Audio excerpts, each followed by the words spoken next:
যাদের বাসায় পবিত্র স্বামী ছিল, স্বামী থাকা সত্ত্বেও পরকীয়া করেছে পরপুরুষের সাথে। আর এই পরকীয়া শুধু যৌন সম্পর্কে বোঝানো হয় না, এই ফোনে কথা বলা, এই অন্যের হাজবেন্ডের দিকে মন্দ চোখ দিয়ে তাকানো, তাদের সাথে কফি খাওয়া, মেলামেশা করা, এগুলো সবই পরকের অন্তর্ভুক্ত। শুধুমাত্র বিছানায় যৌন সম্পর্কটাই পরকীয়া নয়, চোখের, মনের, কথার, কানের সমস্ত জেনাই পরকের অন্তর্ভুক্ত। আমরা মা বোনদেরকে সতর্ক থাকার অনুরোধ করি। প্রিয় মা বোনেরা, ভালো করে শুনুন। নবী করিম সাল্লাল্লাহু আলাইহি ওয়াসাল্লাম বলেছেন যে আমি জাহান্নাম দেখেছি এবং দেখেছি সেখানকার বেশিরভাগ অধিবাসী হচ্ছে নারী জাতি। ইন্না লিল্লাহি ওয়া ইন্না ইলাইহি রাজিউন। মনে করবেন না যে আল্লাহ পাক মেয়েদের প্রতি জুলুম করতে পারেন। নিঃসন্দেহে আল্লাহ পাক কারো প্রতি জুলুম করবেন না। ইন্নাল্লাহা লা ইয়াজলিমু মিসকালা যাররা। আল্লাহ পাক যাররা পরিমাণও জুলুম কারো প্রতি করেন না। তার মানে যারা জাহান্নামে যাবে তার উপযুক্ত হয়েই যাবে ইনশাআল্লাহ।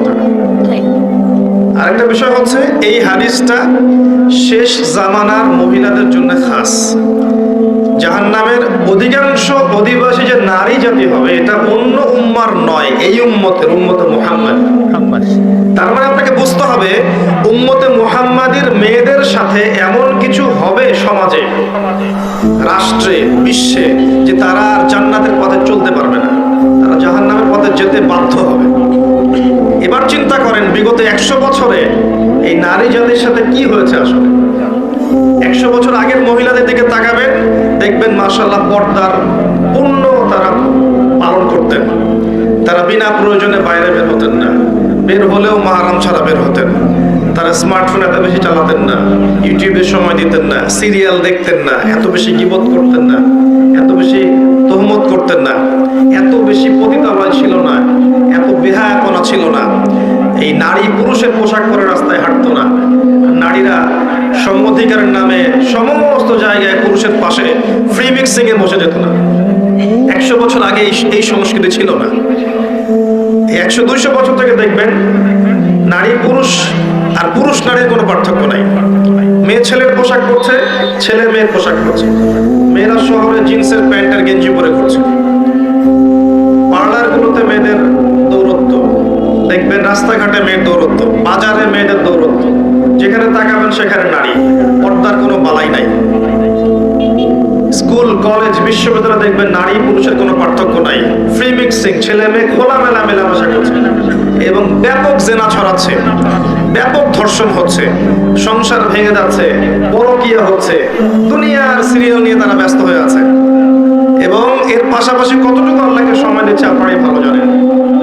এর পাশাপাশি উল্টা দিকে নাই কোরআনের আলো, নাই মাদ্রাসায় পড়াশোনা, না আছে তাদের তালিম, না আছে তাদের পিছনে মেহনত, না আছে এই মেয়েদেরকে আপনার দিনের পথে নিয়ে আসার কোনো প্রচেষ্টা, না আছে 5 ওয়াক্ত সালাত, না পরিবারের পর্দা, না ইসলামী অনুশাসন, না সংস্কৃতি, এগুলো উঠে গেছে। এর ফলশ্রুতিতে বিগত 100 বছর আপনি দেখবেন নারীরা জাহান্নামে যাওয়ার উপযুক্ত হয়েছে বলেই আল্লাহ রাসূল সাল্লাল্লাহু আলাইহি ওয়াসাল্লাম দেখে এসেছেন যে কিয়ামতের মাঠে এবং জাহান্নামের এই গহ্বরের মধ্যে নারীদের সংখ্যা হবে বেশি। তাছাড়াও আরো কারণ আছে, পুরুষদের তুলনায় মেয়েদের সংখ্যা বেশি। এটাও একটা কারণ যে মেয়েরা জাহান্নামে বেশি যাবে। আর এক শ্রেণীর মানুষ জাহান্নামে বেশি যাবে, তারা হচ্ছে উদ্ধত এবং অহংকারী। যারা উদ্ধত এবং অহংকারী, এই মানসিকতা, এদেরকে দিয়ে আল্লাহ পাক জাহান্নাম পূর্ণ করবেন। প্রিয় মা বোনেরা, জাহান্নামের শাস্তির কয়েকটা বর্ণনা শোনাচ্ছি।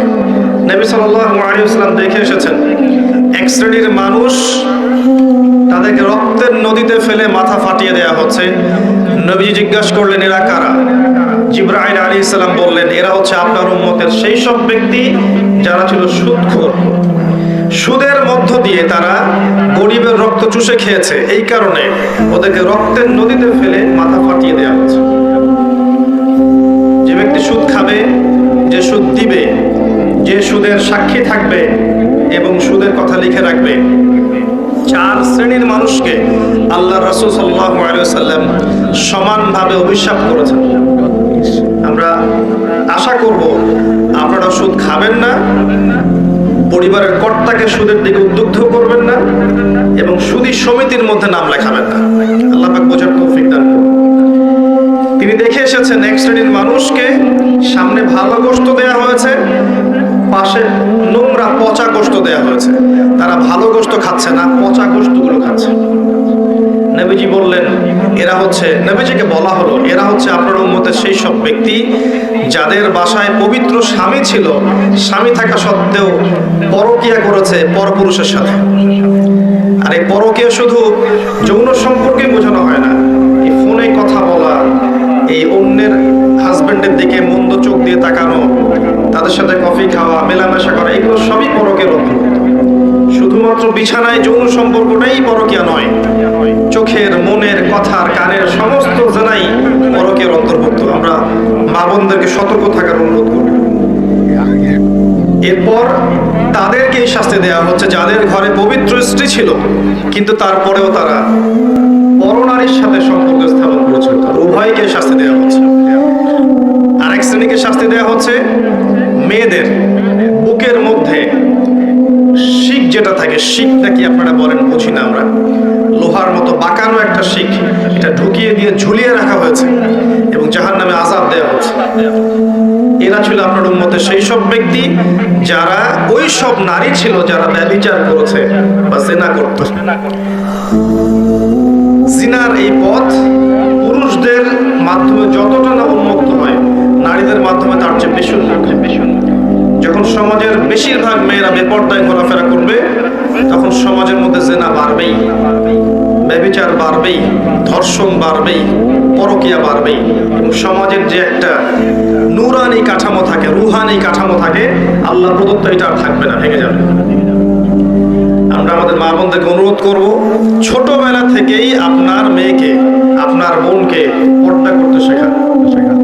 সম্ভ্রম একবার চলে গেলে এই বিশ্ব নেতারা, রাষ্ট্র নেতারা, অর্থনৈতিক নেতারা, সমাজের নেতারা কখনো সম্মানটুকু ফিরে দিতে পারবে না। আপনার আমার সম্মান আমাদেরকেই রক্ষা করতে হবে, আমাদের পরিবারের মূল্যবোধ আদর্শ আমাদেরকেই রক্ষা করতে হবে। এদিকে দাজ্জালের অনুসারী এবং শয়তানের অনুসারীরা কানের পাশে অনেক স্লোগান দিতে থাকবে, এই স্লোগানে আপনার কান দেয়া যাবে না। আল্লাহ পাক বোঝার তৌফিক দান করুন, আমিন। আর অনেক শাস্তি তিনি দেখে এসেছেন যে ব্যভিচারীদেরকে এমন চুলার মধ্যে রাখা হয়েছে যার নিচের দিকটা প্রশস্ত, সামনের দিকটা সরু, নিচ থেকে আগুন জ্বলছে, উপর থেকে দাউ দাউ করে, আর মানুষগুলো নগ্ন অবস্থায় উপর, নিচ থেকে উপরে চলে আসছে।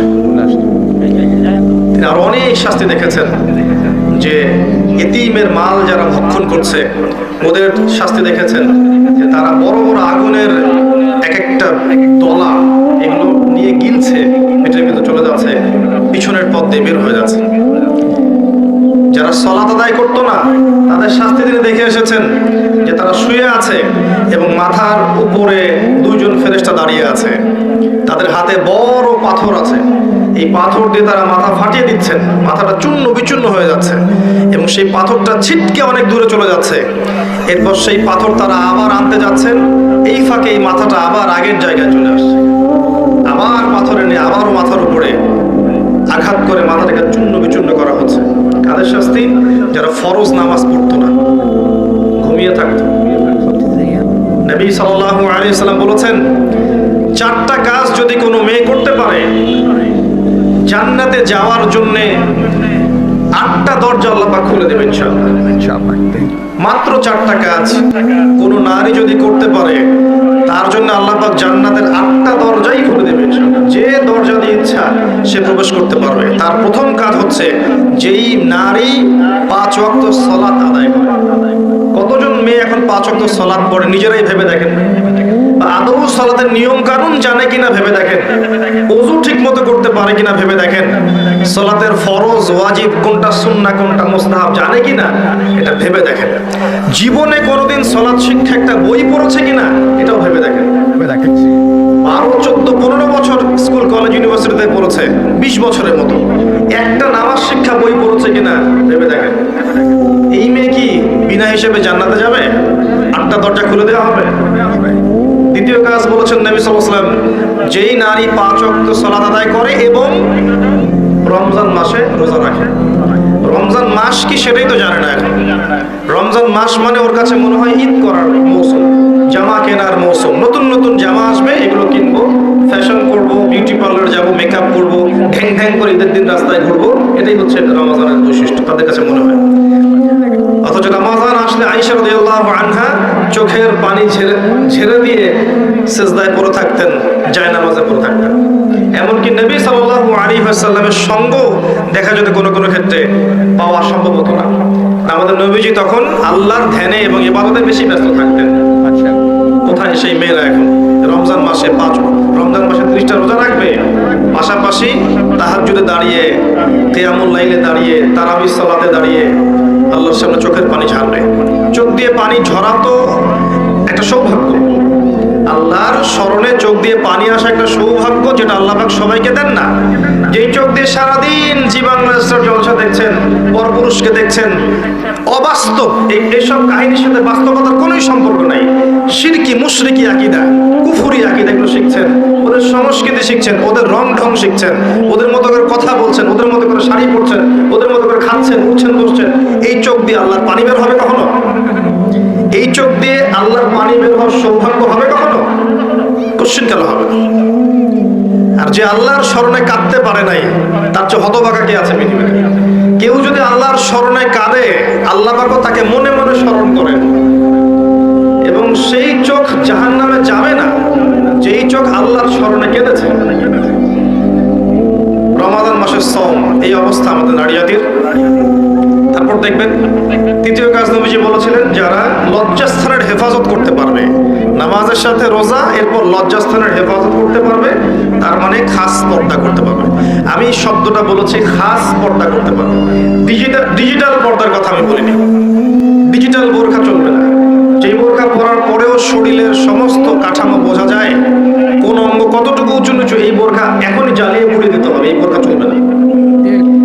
আপনাকে এমন বোরখা বানাতে হবে যেটা এত ঢিলে ঢালা, যেটা পরার পর দূর থেকে পর্যন্ত না, কাছ থেকেও যেন আপনার শরীরের কোনো অঙ্গের কাঠামো বোঝা না যায়, এবং বাহির থেকে তো ভিতরের অঙ্গ দেখার প্রশ্নই ওঠে না। ডিজিটাল পর্দা বাদ দেন।